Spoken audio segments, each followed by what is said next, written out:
And for more on our Buckeye coverage from today's 21-14 win over the Wisconsin Badgers, we bring in Dustin Fox, our Ohio State analyst, also from 92.3 The Fan.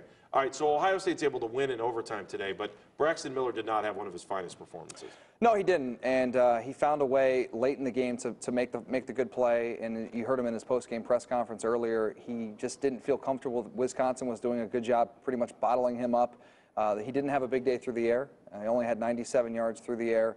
On the ground, he was just as ineffective. Averaged nearly 1.8 yards a carry through the day, so it was not a good day for him on the ground. But at the end of the day, I give him credit. I applaud him because he didn't let it frustrate him. He found a way to make a play at the end of the game. When you look at this now, you go into Michigan week, Ohio State, you know, this is what they've been playing for. They knew at the end of the season from day one was going to be Michigan. Now they have a chance to be one of just 5 teams to have a perfect season.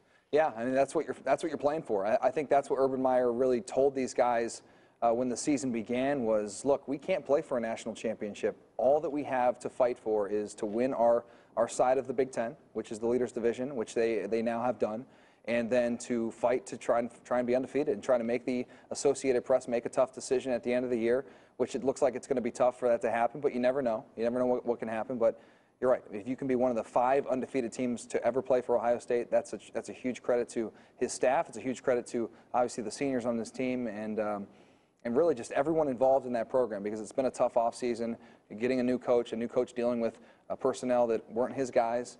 So give everyone a lot of credit. We'll find out what happens this week. Especially when you go back and look at last year, one of the toughest seasons in Ohio State football history. Yeah, I mean, think about that. I mean, frankly, I give Luke Fickell a lot of credit for how he handled the situation last year. You know, that was not ideal circumstances to basically take over a program with Jim Tressel had been there forever and done such a good job.